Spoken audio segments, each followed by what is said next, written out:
तो पुण्यात्माओं, ये शुभ अवसर है जो आप जी को परमात्मा ने कृपा बख्शी है। परमेश्वर ने स्वयं आकर के यथार्थ ज्ञान आपको दिया है। मानो ये आत्मा मानव शरीर धारण करके जो पुण्य आत्माएं हैं, पिछले मनुष्य जीवन से आई हैं, वो परमात्मा की भक्ति के बिना रह नहीं सकते।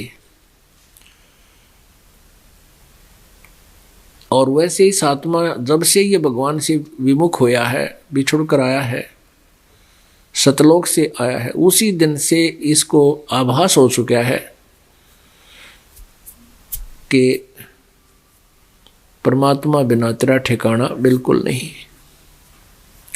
उसी दिन से ये फिर खोज करने लग गया है परमात्मा का। इस आत्मा ने उसी दिन से ट्राई शुरू कर दी। लेकिन जहां ये आ चुका है, जहां ये आत्मा आ चुका है, इसको मालूम नहीं तू कहाँ आ गया। और यहाँ का मालिक कौन है? काल, ब्रह्म, ज्योति निरंजन सदाशिव, काल रूपी ब्रह्म, ये हमें धोखे में रखे हुए हैं, सच्चाई से परिचित नहीं होने देता।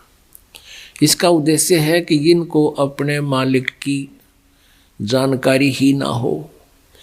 और इसी कारण से ऋषि महर्षियों ने एक अज्ञान थ्योरी बना दी, सिद्धांत बना दिया कि जन्म मृत्यु कभी समाप्त नहीं होता, जन्म मृत्यु तो बना ही रहेगा।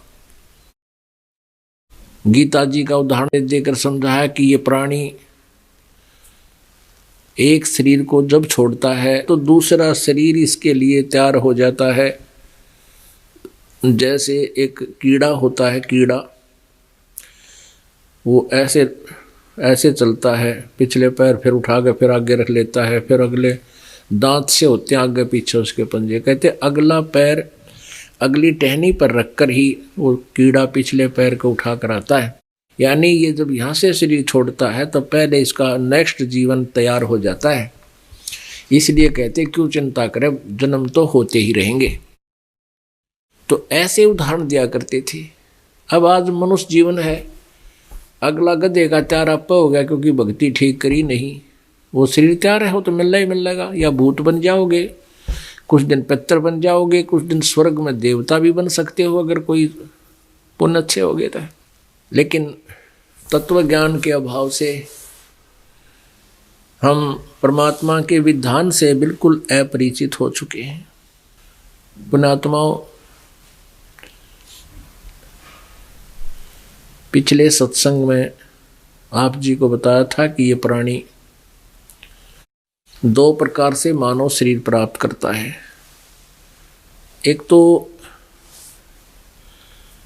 टर्न वाइज इसको मानव शरीर मिलता है, 84 लाख योनियों को भोग कर एक मानव जीवन इसको कंपलसरी मिलता है। वो कबीर परमात्मा ने इस काल को एक आदेश दे रखे है, ना तो यो एक भी जन्म ना दे मनुष्य के, क्योंकि इसको सबसे बड़ा खतरा है कि मनुष्य जीवन प्राप्त करके ये मालिक पा सकता है। इस मनुष्य जीवन में सबसे बड़ी यही एक खासियत है